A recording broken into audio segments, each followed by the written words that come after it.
Hello, I missed who it was. I was busy sharing it to Facebook. Hello, Mickey Gardena, California. Hello, I am Uncle Birch. Uh, Northern Canada. Hello, Colleen.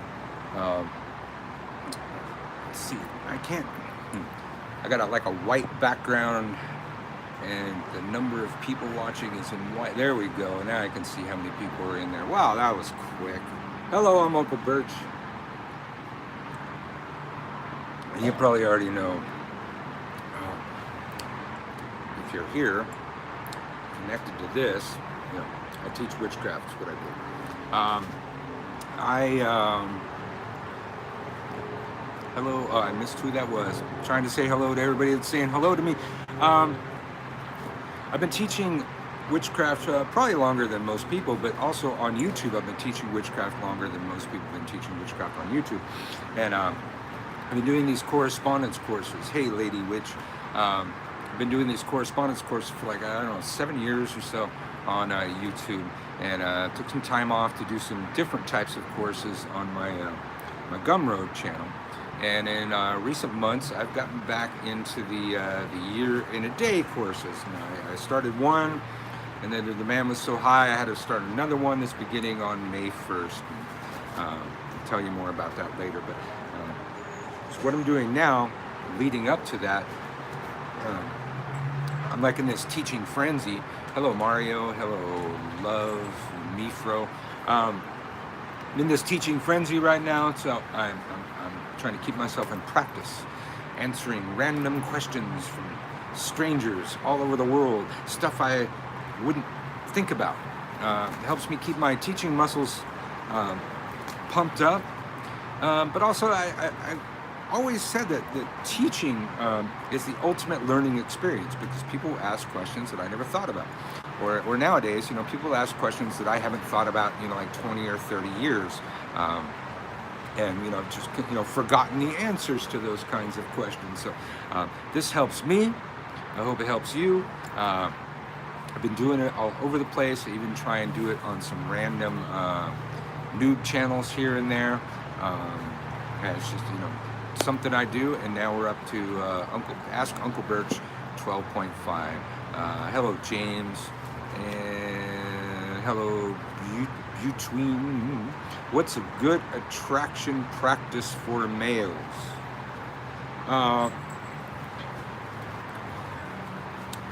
Complicated that, because it's males scent is always good, but part of part of the attraction or what attracts, at least I think this works with gay men too. I don't know, but there's pheromones that we produce when we sweat, and that's like the ultimate attraction thing.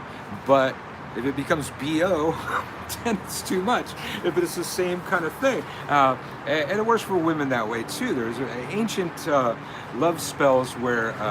I guess, you know, way back in peasant days or something, but women would be out in the fields picking apples, and they would stick an apple in their armpit and carry it all the way back to the village, and then give that apple to the man of their desire. And the consuming of the sweat pheromones on the apple was the spell. I don't even know if that's magic or that's science, but it definitely worked. So it's kind of twisted. So, you know, usually good sense for males at musk, ambergris, civets, maybe equal parts of all of those. Those are all animal products, and you can't really get the animal products. It's illegal. Most of those are illegal, but the synthetics reproduce the scent, and the scent's the thing that does that, you know. And there also are people that actually have, you know, the pheromone sprays out there. He's like, that shit actually has the potential to work. But beyond that,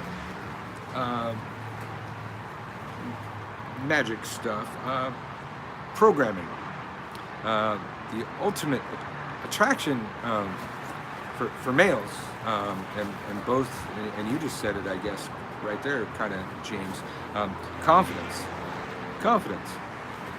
And I'm maybe that's the same for gay guys too. But you need to be confident. You need to be confident. You need to be bold sometimes. And that, for a lot of people, it takes reprogramming yourself. I am a huge advocate of hypnosis, self-hypnosis, subliminal programming. It worked for me. I was the type of person that would never be on camera. I would never be in front of people.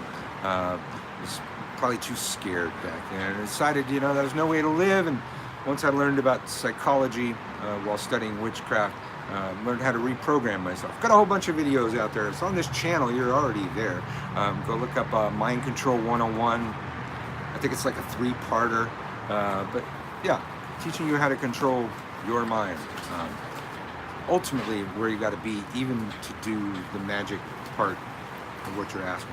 Saw several people asking questions. Those of you that haven't done this thing before, try not to ask me questions when I'm answering a question. If you hear me like rambling on about something, please don't type something over there.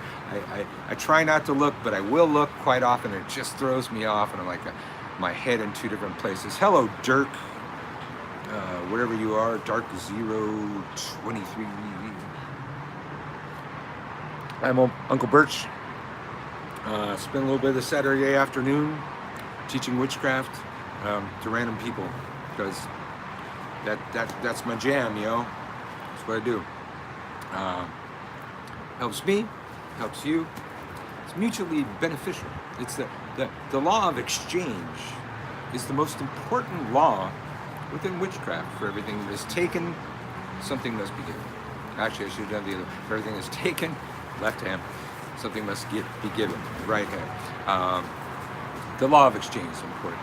Exactly. Yes. I try to teach the children that. I remember spending a lot of time with my daughter growing up. I try and teach my son growing up. Don't allow yourself to want everything that you see in a commercial on TV. I remember my daughter used to yell at the TV, "We don't need a car. We already have a car." She I taught her so much to resist the program that she'd yell at the TV. And that's fine. Since Trump came around, I found myself yelling at the TV a lot these days. But, my son's even, he's more entrenched in technology. It's more than just TV, it's computers. And try and teach him the same thing. But the ultimate thing that Uncle Birch says, that's like, control your mind or somebody else will. And the somebody else that will control your mind will be to your detriment, and they will be controlling your mind against you to sell you products. They will program your mind to make you feel less than everybody else. That you need a product out there that you saw on TV to make you feel pretty, to make you feel, to make you lose weight, to make you feel more than. You need a prettier outfit or something like that, different type of makeup. It's all a program to make you feel less than, so you will buy more product. It's a program within a program within a program.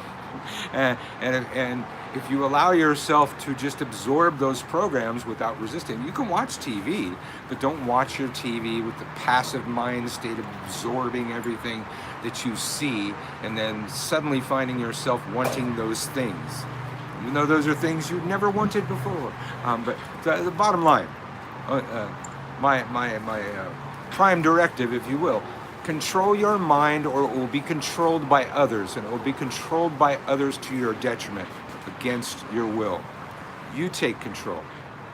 Mind is all. That is one of the prime components from Hermetics that encompasses all things, and Hermetics is all things magic. From Hermetics comes magic, science. I'm sorry. Somebody asked me a question on some other format right there.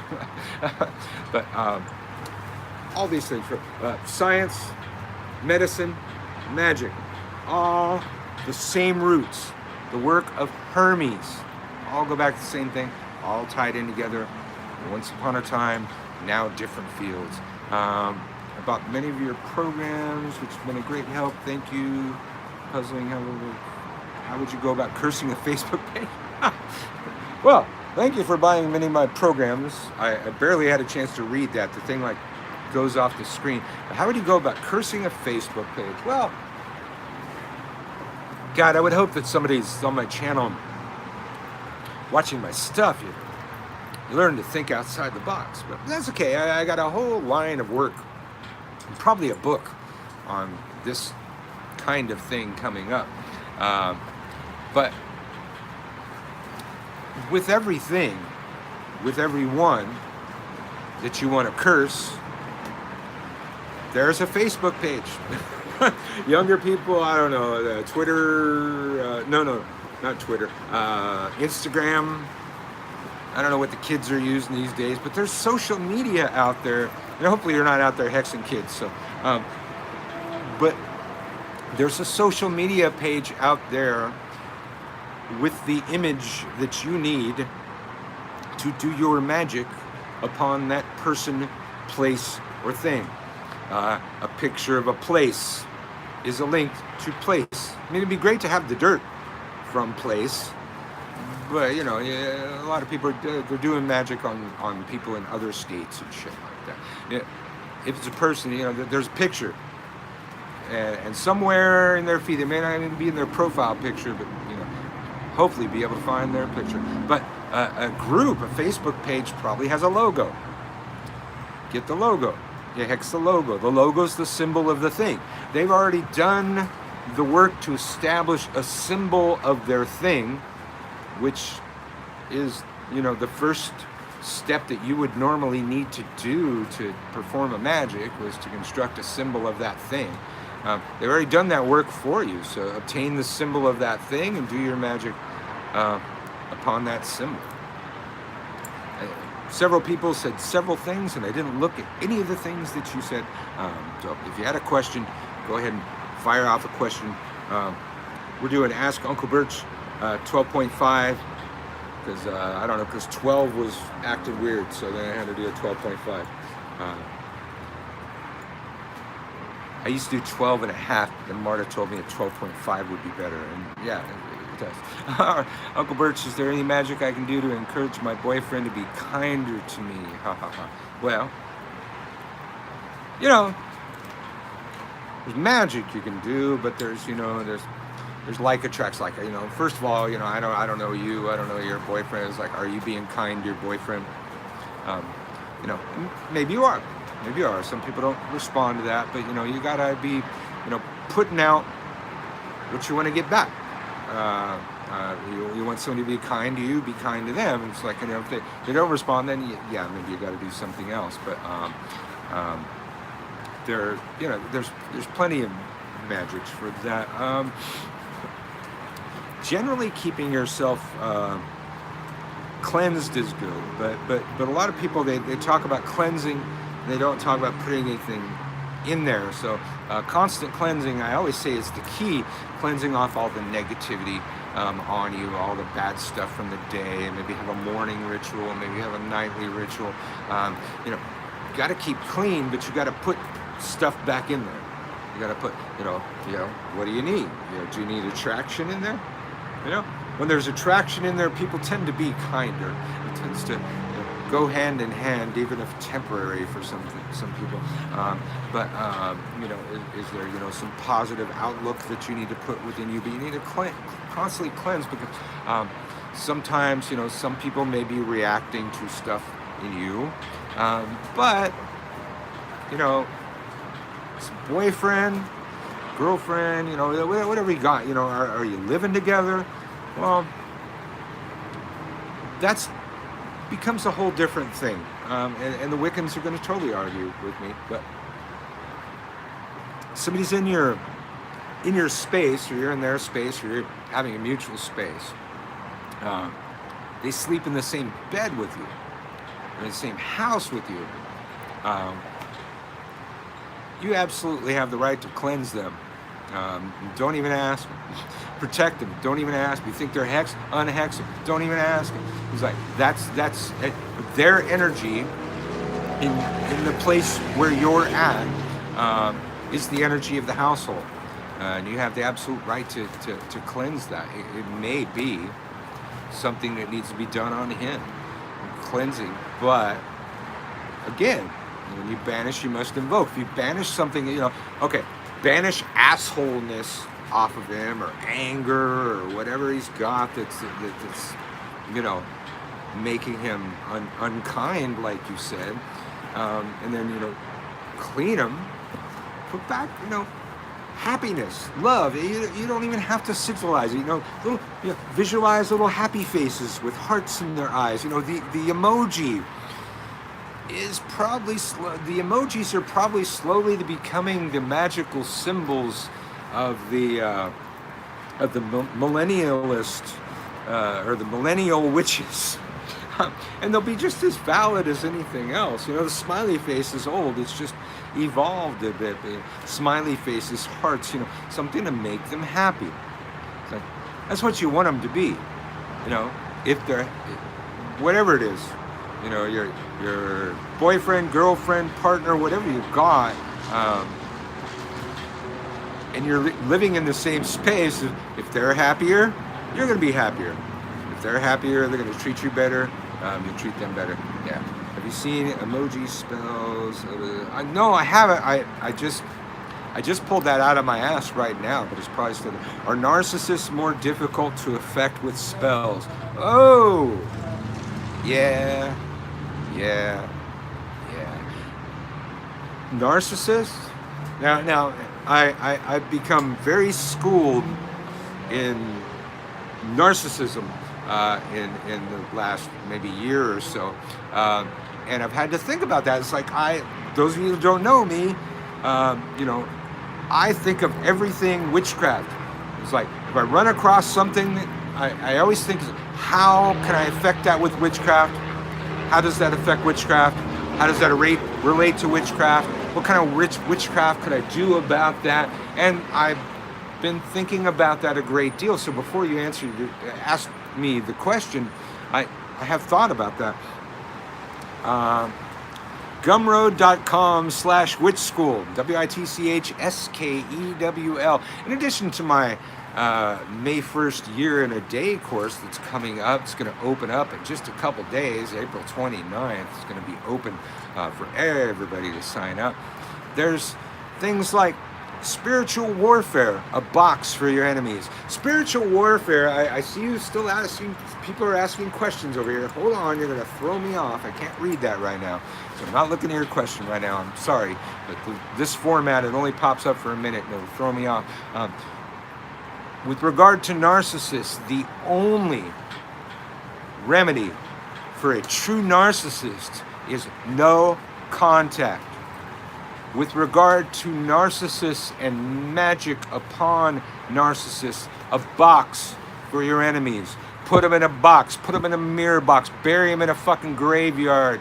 Never contact them, never deal with them again. The graveyard box type of magic seem the best thing for a narcissist. You cannot change them, you cannot affect them. There's no amount of cleansing that I have known to ever work in that realm. That realm doesn't work psychologically, it doesn't work. So there's nothing we can do in the psychological realm to deal with a narcissist. Magically, the only thing to do to deal with a narcissist is a microcosm of that macrocosm, which is put them in a fucking box, bury them, no contact. No contact. No, just barely enough. Just barely enough. It was like the perfect amount. So yeah, I don't even remember who answered that question. Maybe it was Angelique. She just said thanks.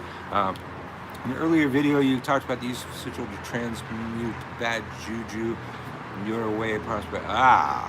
Okay. I believe that person's talking about transforming energies, which is ultimately brilliant I must say. But it's not my idea. It's my elaboration of my witch mom, Judith Dufresne's idea of transmuting energy rather than, the standard shielding, grounding, and counterattack. The two big threes when you're dealing with other people fucking with you. Mom had a different idea. And always remember, I recall that Marta's kind of over there, you heard her a second ago. I believe she was with me that time. I hadn't been back home in Long Beach in at least 20 years. And I just happened through the shop and I was just nonchalantly acting like I didn't know. My mom sitting right there, my witch mom, and she told me to sit down. And she started pulling cards. I didn't ask for a reading. That's not how it worked with my mom. She was fucking ominous. And she had me sit down. And at this point, I was a shop owner in Santa Cruz, in a place that previously had no pagan community. And I and my friends had worked really hard to make a pagan community. Me, knowing full well what having a pagan community means. They may and probably will turn on you. And they'll turn on each other, and they'll have witch wars, and they'll have fights. And pagan community is not all fluff. And so that was happening. I was kind of visiting my hometown. And she sat down. She said, "So, you have your own shop now?" I said, "Yeah, Ma, I do." She says, "And I see you're doing it like I taught you." I said, "How could I do it any other way? You'd kill me."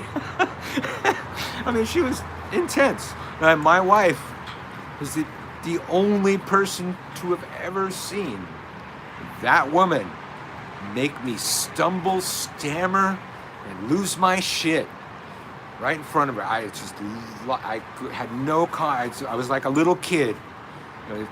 Way after, it was Birch and all this, grand poobahs and shit. But Judith Dufresne, man, she could fuck me up just with her ominence. So she sat me down. She said, "So, I see you made a little name for yourself, huh?" Yeah. Guess I have, Ma. Yeah. She says, "And you made some enemies, right?" I said, "Yeah." She says, "Yeah. That's a good thing. That's a good thing. I'm proud of you." And I just,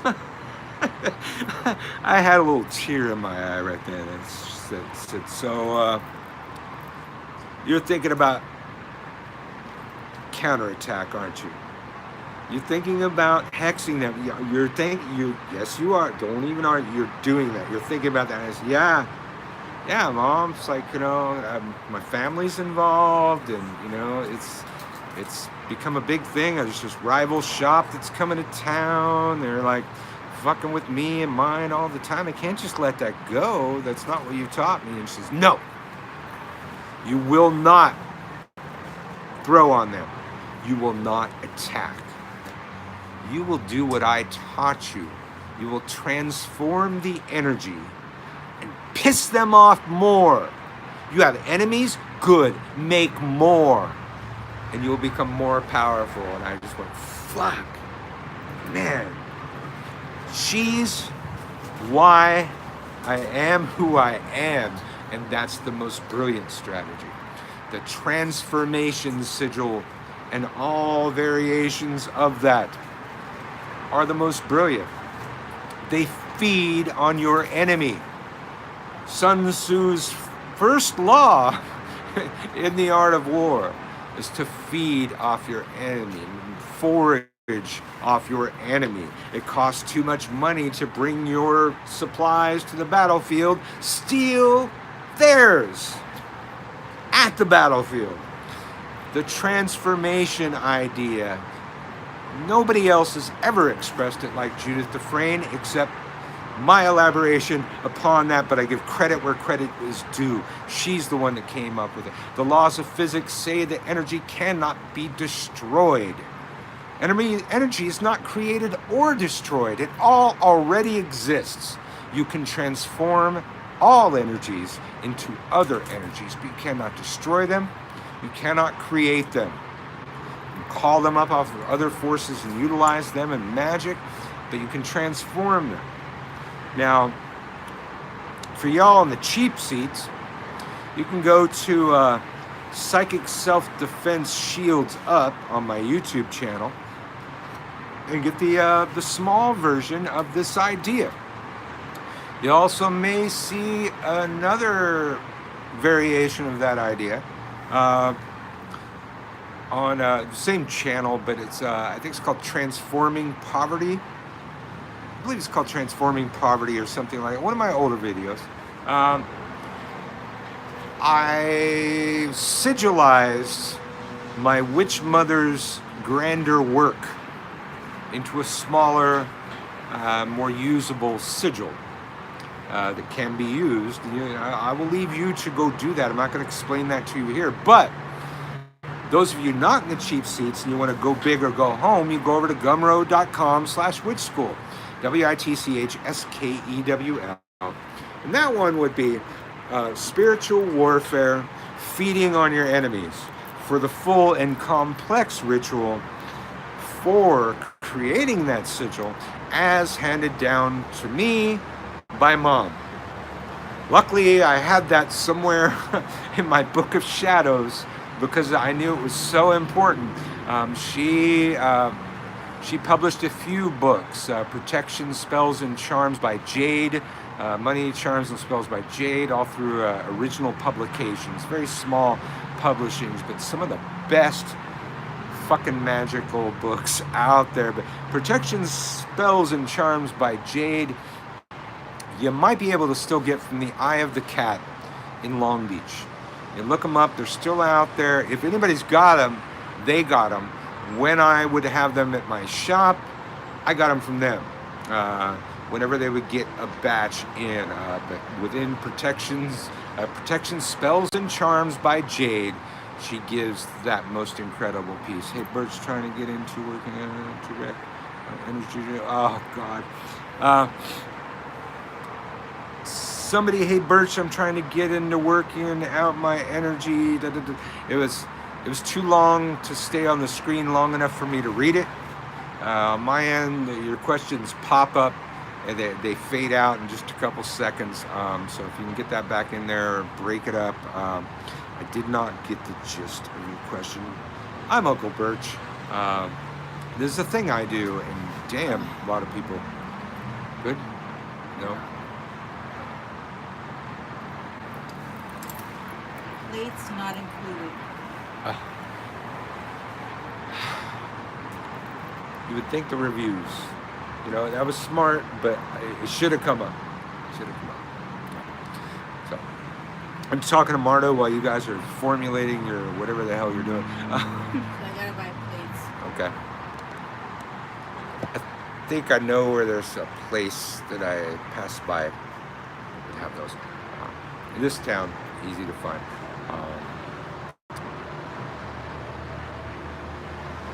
Let's. All right.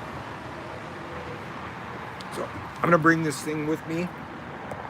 Grab something. You need anything from downstairs? Okay, be right back. Let's see. What about manifesting with dark energy, Uncle Birch? Well, manifesting with dark energy. Well, I think the problem in all that is your definition of dark. God, see how quiet it is when I go downstairs? I really prefer it up there above Hollywood, above the roar of the city. It's very loud up there, but I don't know, it helps me think. I don't know. I feel more powerful up above all that shit. But yeah, very quiet up here. My kid's not even making noise. Dark energy for manifesting. Every energy can manifest. I mean, again, it depends on what your version of dark. But I'm not gonna try and wrap my philosophy around your definition of dark energy. But as far as a light source, the darker colors attract. uh, but yeah, see, I don't view the world, the witchcraft world, in the black and white terms where, you know, dark energy might apply, because, you know, I'm teaching protection magic, and I'm also, you know, I'm teaching you how to crush your enemy. I got one out there. Spiritual warfare, crush the enemy. So dark energy or dark matter, well, absolutely dark matter could be used in magic, but I don't know how yet. I mean, it's barely been discovered, or they're just on the verge of discovery. But it's an energy of the universe, and that's what we use. I often teach in my classes, you know, magic is a science, but science is a tracking of variables. Within magic, we recognize way more variables than typical science recognizes. We recognize every energy flying in at us from the heavens. We are receiving energies right now from stars that have been supernova for billions of years. They're dead stars, but we're still receiving their light. We're still receiving the radiation from the explosion of their death. We can't track that. We track everything that can be trackable. And for most magicians in the past, that's planets, stars. And again, some of those stars might not even exist anymore. But now, dark energy or dark matter is recognized in the universe. And the more we learn about that, we're hopefully going to be able to learn how to utilize that in magic. It's another energy that we now know about. A lot of the energies that we're using in magic now, our ancestors didn't know about. Let's see. Like your necklaces. Okay, well, somebody's asking, they like my necklaces. Can I explain them? And then another question that I'm going to have to let go right now because I'm on the first question. Well, this is a pentacle without a circle. Because I like this pentacle. But this particular pentacle, kind of the idea here is that it is point up with a more subtle pentacle inverted in the middle, symbolizing more of my version that I recognize that what has been called the right-hand path and the left-hand path in witchcraft joined forces long ago to once diametrically opposed paths within witchcraft became one a long time ago, and a lot of people just don't know that. They don't understand what those paths were. And I've explained that too many times in too many other videos, so I'm not going to go there. But then this one, the Chimaruta. Chimaruta is an Italian word that means sprig of rue. One of the most important plants in Italian witchcraft. It's called strega. A Chimaruta, they vary. They're all rather different, but they tend to be the base of them is depicting the rue plants. And where is it? I can't even see upside down. Right over here, that's a vervain flower. And all that I know at least have those in common, because rue and vervain in the Italian, the most powerful protections from the evil eye and the curses of the Italian peninsula. But many other things would symbolize many other things, but protection, it's also in some circles, the different symbols are initiation or rank insignias.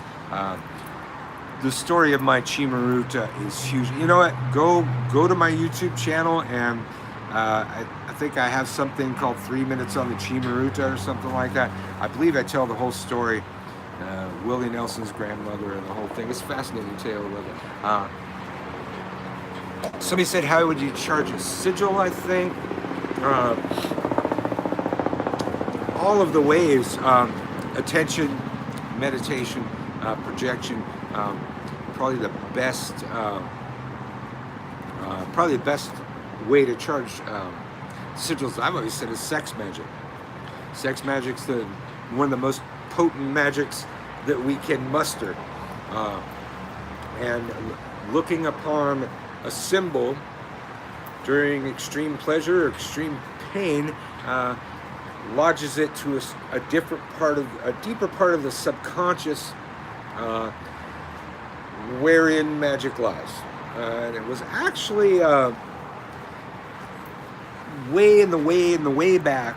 It was a way that I want to say CIA, because we don't really, NSA, we don't know our secret government. We don't know what those groups are. But we think of the CIA, but there's more secret. Our spies in America and probably other countries, once upon a time, were trained with, it's like we would think of as a zapper, a taser, or whatever you call it, the other one. But they would show them something that they want them to memorize and zap them.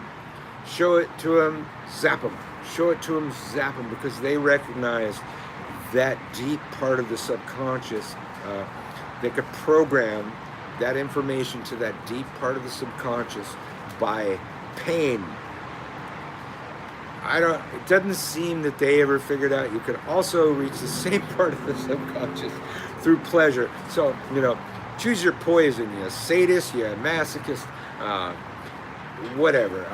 Those are the best ways to charge a sigil. Pain, pleasure, looking upon it. Intense gnosis are other ways, but those are probably my best ways. Saw a couple other questions there, but try not to ask me a question when I'm answering a question. I try not to look, because it just throws me off. How do you stop thinking about something after dismissal? Okay.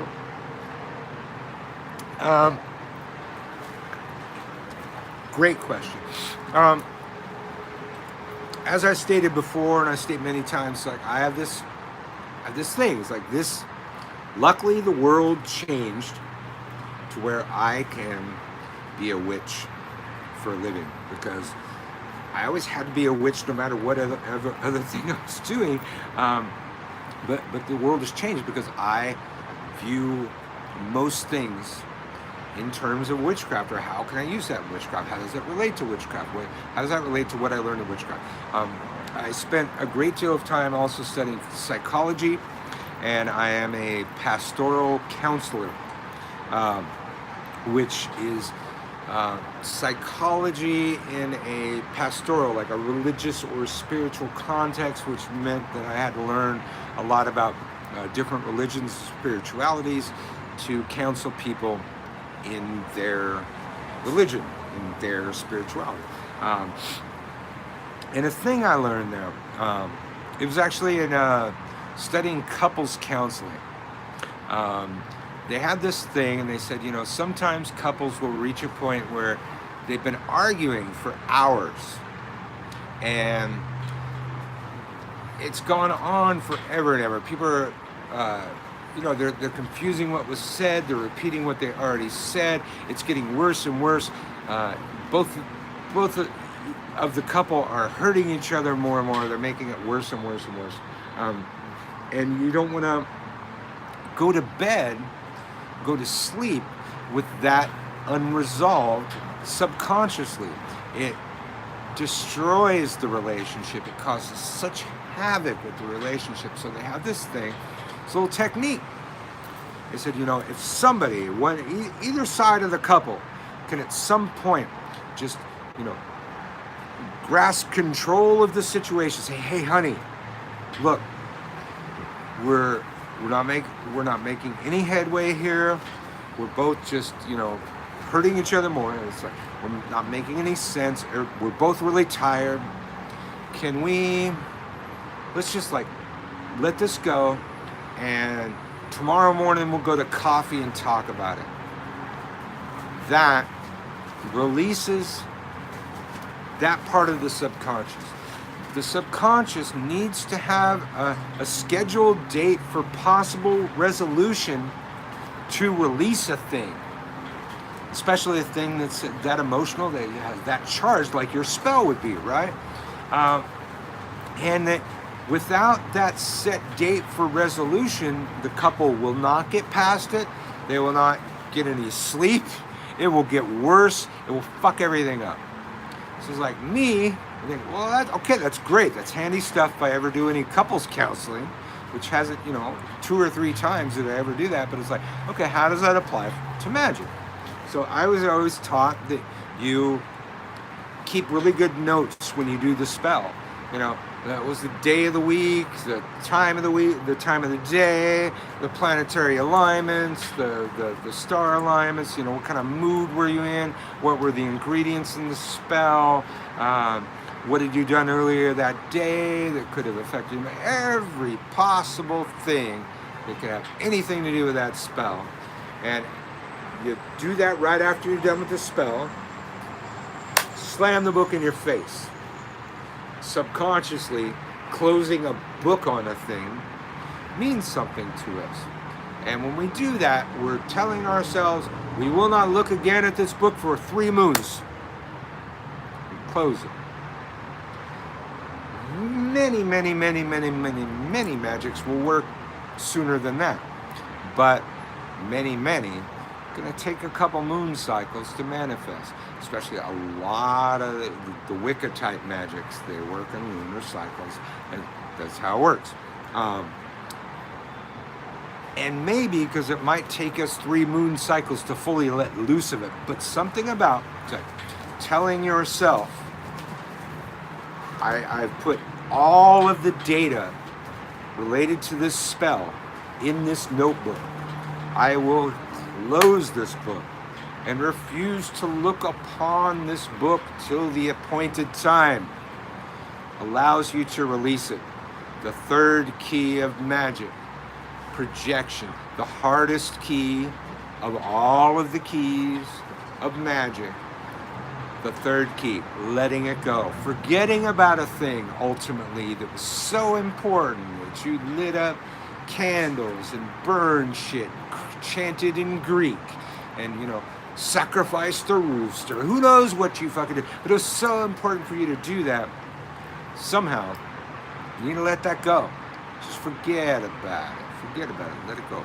And that whole notebook slamming in your face technique I teach in my classes to this day is a great technique.